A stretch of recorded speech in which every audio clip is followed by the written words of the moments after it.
आज NCERT pattern के आधार पर क्लास 12 रसायन विज्ञान के चैप्टर 1 जो पहला चैप्टर ठोस अवस्था है उसके बारे में जानकारी आज रखेंगे। तो ठोस अवस्था में सबसे पहला हेडिंग जो है भौतिक अवस्था। भौतिक अवस्था कितने प्रकार के होते हैं? तो भौतिक अवस्था 3 प्रकार का होता है। पहला ठोस अवस्था, दूसरा द्रव अवस्था, तीसरा गैस अवस्था। तो इनमें से 3 अवस्था में से केवल हमको आज ठोस अवस्था के बारे में ही जानकारी रखेंगे। द्रव अवस्था और गैस अवस्था इस पाठ में अध्ययन नहीं करना है, केवल ठोस अवस्था ही अध्ययन करना है। तो ठोस अवस्था द्रव्य की वह अवस्था जिसमें आकार और आयतन दोनों निश्चित होता है उसे ठोस कहते हैं। तो ठोस में आकार और आयतन दोनों निश्चित होता है उसे ठोस कहते हैं। जैसे ईंट है, पत्थर है, लकड़ी है आदि। अब ठोस अवस्था के गुण, तो ठोस अवस्था के गुण जो हैं निम्न हैं। पहला जो है ठोस का आकार, आयतन, द्रव्यमान निश्चित होता है। तो ठोस का आकार और आयतन द्रव्यमान निश्चित होता है। ठोस का आकार हमें मालूम है, ठोस का आयतन निकाला जा सकता है, ठोस का द्रव्यमान निकाला जा सकता है, इसलिए ठोस का आकार, आयतन, द्रव्यमान निश्चित होता है। दूसरा जो है ठोस का घनत्व अधिक होता है। तो ठोस में जो घनत्व हैं वह अधिक पाया जाता है।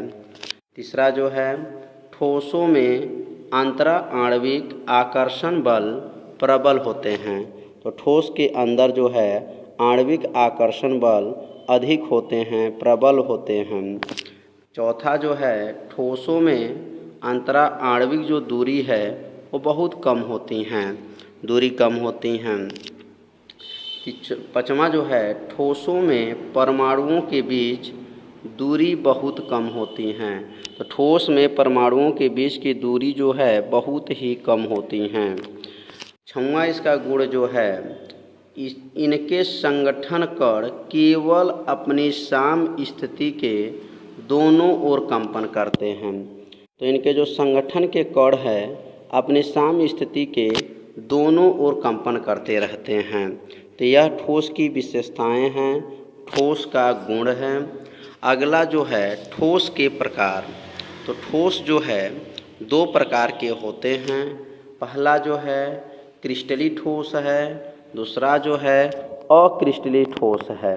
तो ठोस के प्रकार कितने हैं? तो ठोस 2 प्रकार के होते हैं। पहला क्रिस्टलीय ठोस, दूसरा अक्रिस्टलीय ठोस। अब अगला हेडिंग जो है क्रिस्टलीय ठोस।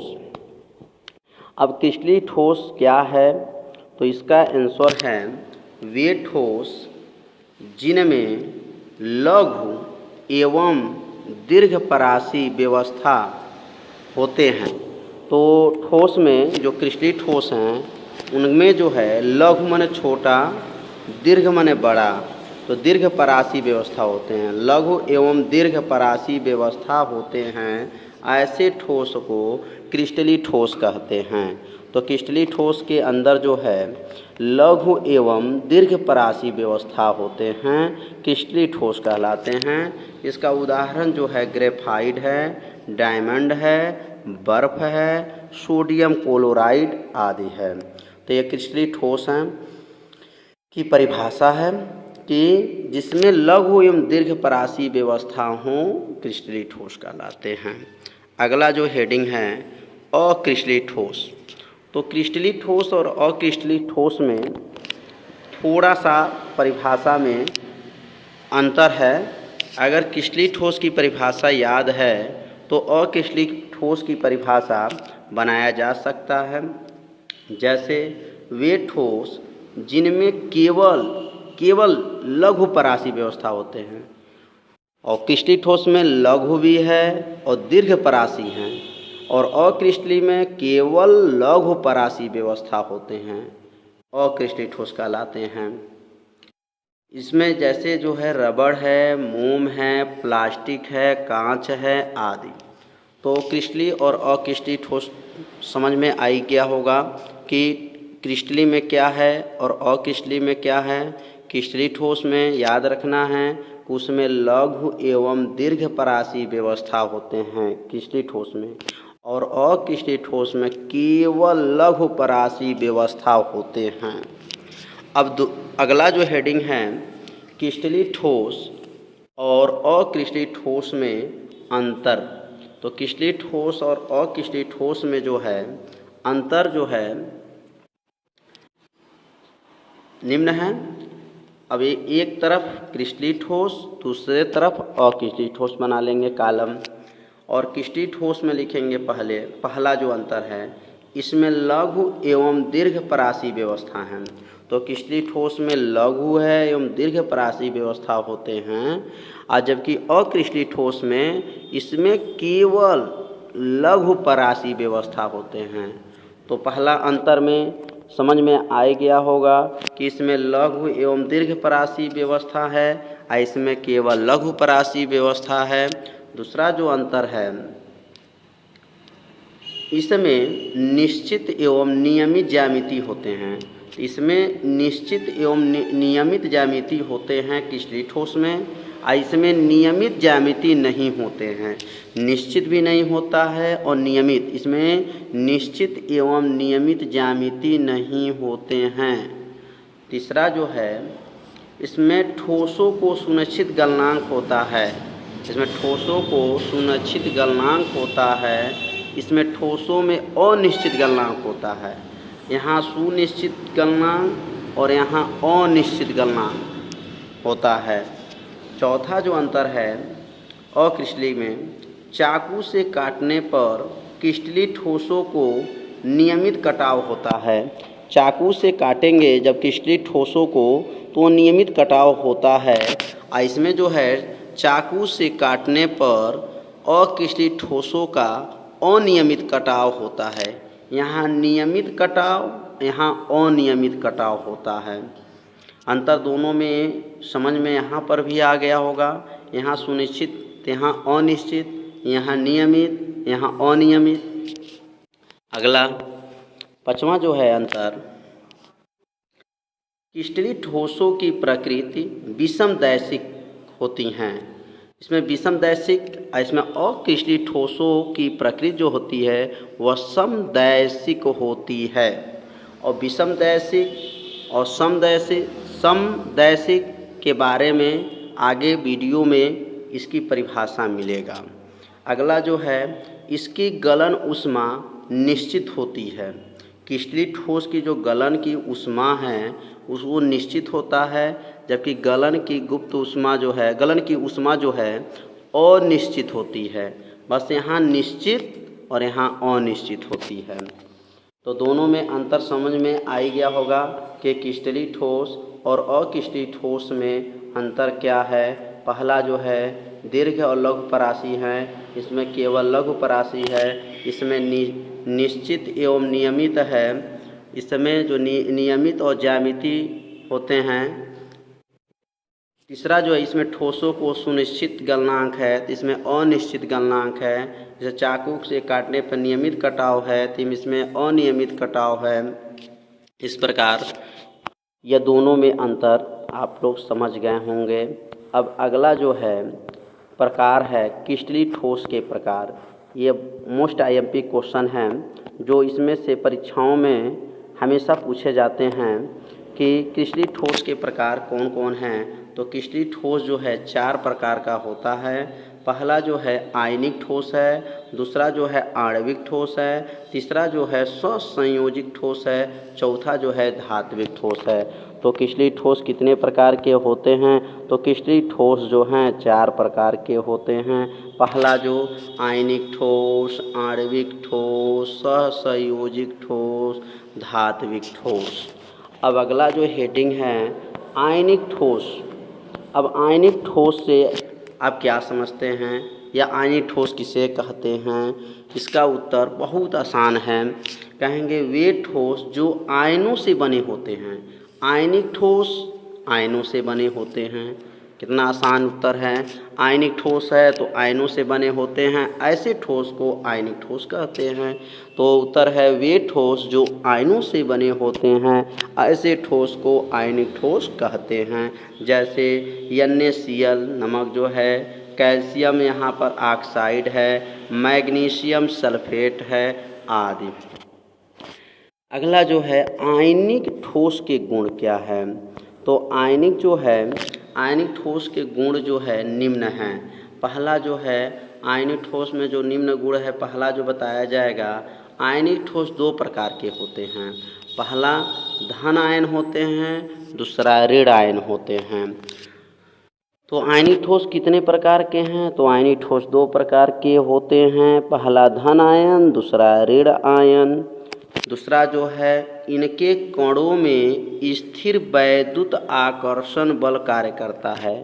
तो आयनिक जो ठोस होते हैं, इनके कणों में जो हैं स्थिर वैद्युत आकर्षण बल कार्य करता है। और जो आयनिक के ठोस हैं यह ड्रेन्ड होते हैं। आयनिक ठोस क्या होते हैं? तो ड्रेन्ड होते हैं। चौथा जो है इनका गलनांक एवं क्वथनांक अधिक होता है।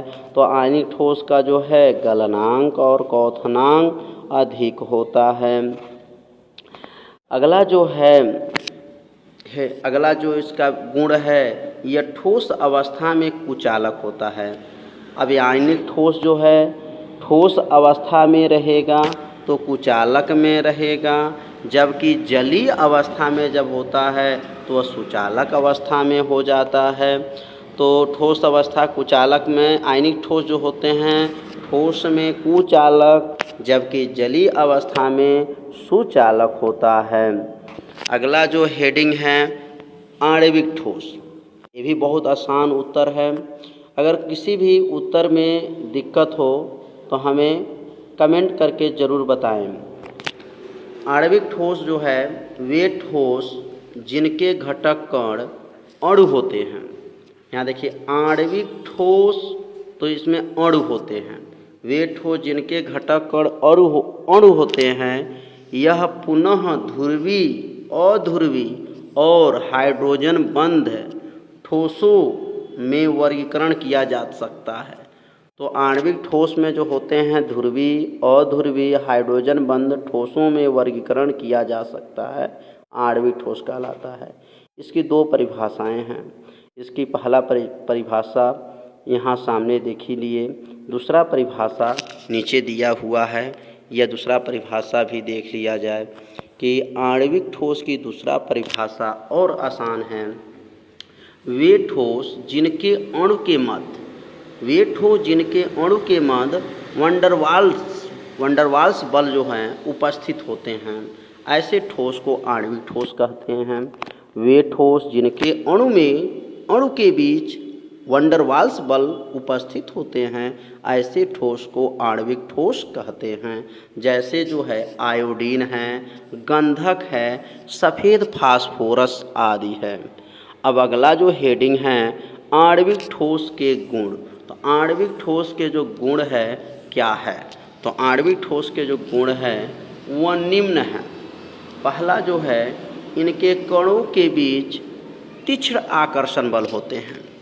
इनके कणों के जो बीच में तीक्ष्ण आकर्षण बल है।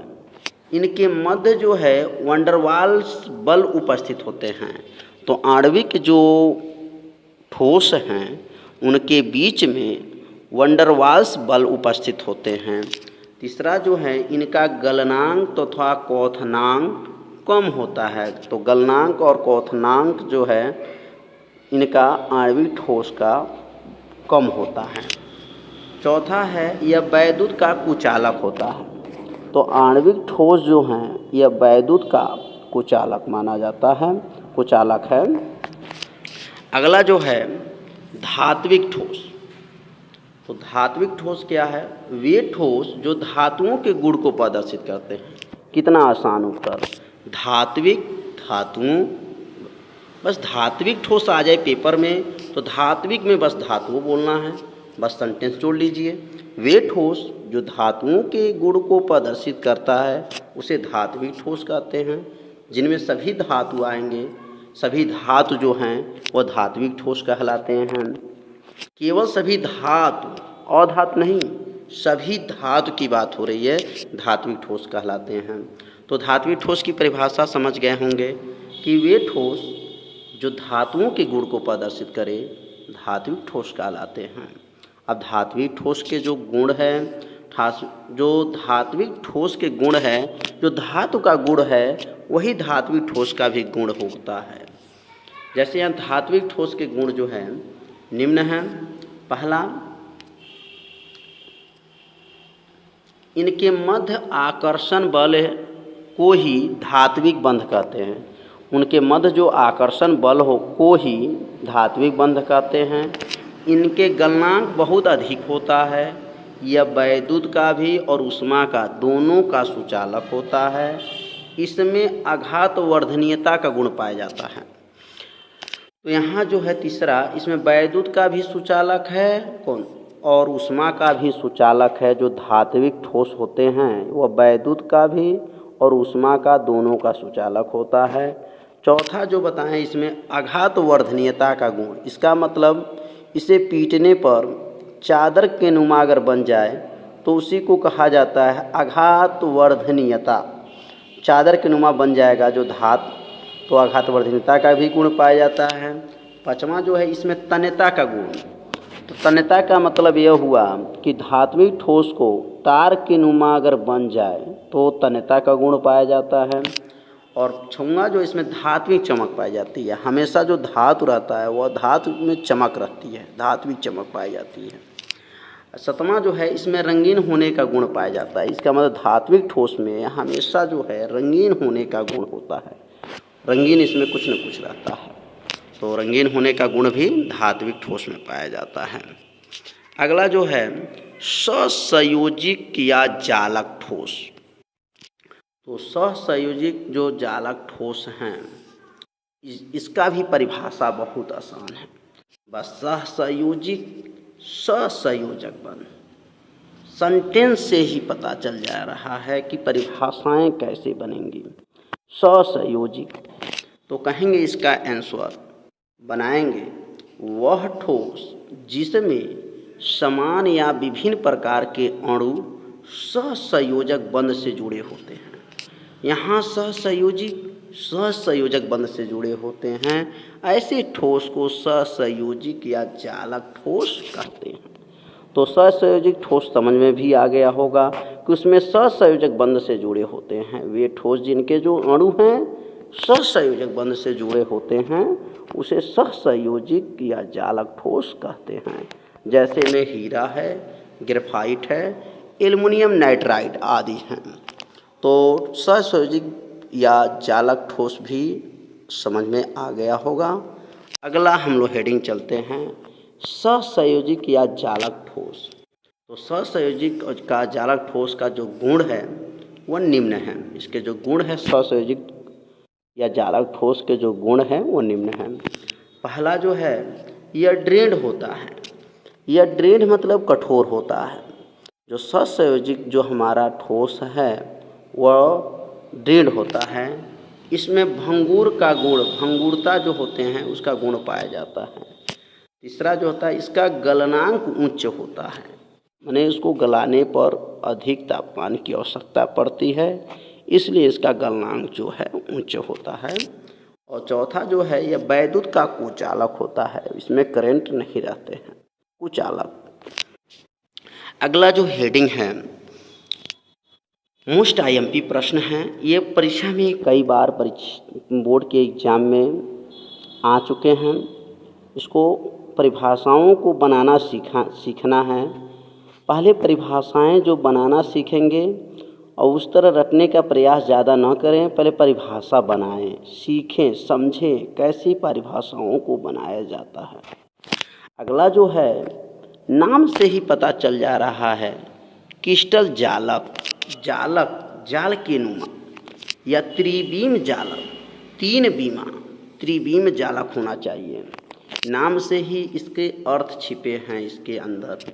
तो क्रिस्टल जालक या त्रिविम जालक किसी भी ठोस की वह संरचना, किसी भी ठोस, कोई भी ठोस हो, उसकी त्रिविम संरचना को प्रदर्शित करता है। तो क्रिस्टल जालक में अब याद हो गया, समझ जाना है कि बस कोई भी ठोस है जब उसकी संरचना है उसकी त्रिविम संरचना को प्रदर्शित करता है। कोई भी ठोस, अगर किसी भी ठोस की वह संरचना जिसमें त्रिविमी संरचना, जो तीन अक्ष रहेगा, उसमें संरचना प्रदर्शित करता है, वह समझ जाइए क्रिस्टल जालक या त्रिविमिक जालक कहते हैं। जिसमें 3 गो बीमी होगा, एक्स अक्ष, वाई अक्ष और जेड अक्ष। तो नाम से ही समझ में आ जा रहा है त्रिविम जालक। तो किसी भी ठोस की वह संरचना जिसकी त्रिविमीय संरचना को प्रदर्शित करते हैं क्रिस्टल जालक या त्रिविमिक जालक कहते हैं। अगला जो है, यहाँ पर जो चित्र बना है यह क्रिस्टल जालक है।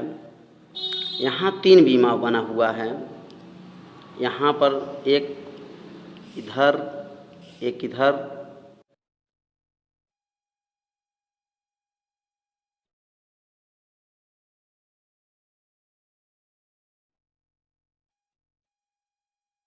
तो यह रेखा जो है एक्स अक्ष, वाई अक्ष, जेड अक्ष, यहाँ 3 अक्ष बने हैं, इसने त्रिविमी जालक कहते हैं। क्रिस्टल जालक पर उपस्थित प्रत्येक बिंदु यहाँ यहाँ यहाँ यहाँ प्रत्येक बिंदु जो है जालक बिंदु, और उनके जो बीच में, इनके बीच में जो स्थान है इसके अंदर अंतराकाशी स्थल कहलाता है।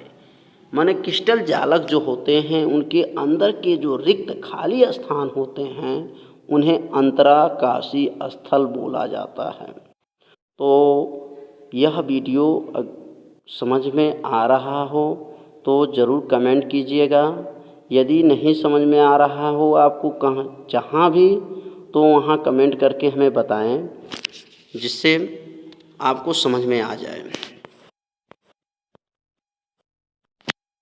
अगला जो है, ये जो प्रश्न हेडिंग है कई बार परीक्षा में भी आ चुका है, इकाई सेल या यूनिट सेल या मात्रक कोष्टिका। तो इकाई सेल या मात्रक, यूनिट सेल या मात्रक कोष्टिका क्या है? बहुत आसान इसका उत्तर है। क्रिस्टल जालक में संरचना की वह छोटी से छोटी इकाई, एकदम छोटा इकाई, जैसे घर बनता है तो उसमें एक ईंट जो होता है, इतनी बड़ी मकान जो जालक बना है उसमें एक ईंट जो है इकाई सेल माना जाता है। पूरे मकान में एक ईंट को माना जाएगा इकाई सेल। तो उसी को परिभाषा बनाना है कि किसी क्रिस्टल जालक में संरचना की वह छोटी से छोटी इकाई जिसमें त्रिविम में बार बार दोहराने पर क्रिस्टल संरचना प्राप्त होती हैं, मात्रक कोष्टिका, इकाई सेल भी कहते हैं। इसकी 2 परिभाषाएं हैं। दूसरा परिभाषा और ही आसान है, किसी क्रिस्टल जालक की सूक्ष्मतम एकदम छोटा संरचना इकाई को एकल कोष्टिका या इकाई सेल कहते हैं। तो दोनों परिभाषाएं समझ में आ गया होगा। छोटी से छोटी इकाई जिसमें त्रिविम में बार बार दोहराने को क्रिस्टल संरचना प्राप्त होती हैं, जिसमें छोटी से छोटी रहना चाहिए, या छोटी को दूसरा भाषा जो होता है सूक्ष्मतम भी बोला जाता है। तो किसी क्रिस्टल जालक के सूक्ष्मतम संरचना इकाई के एकल कोष्टिका इकाई सेल कहते हैं। जैसे यहाँ एग्जाम्पल दिया गया है,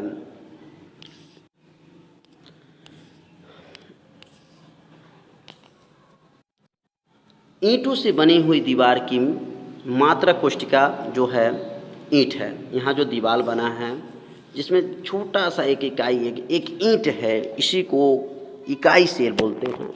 यहाँ सामने जो दीवार बने हैं, ये दीवार में जो ईंटें लगे हैं, तो जो एक ईंटा है वह इकाई सेल के नाम से जाना जाता है।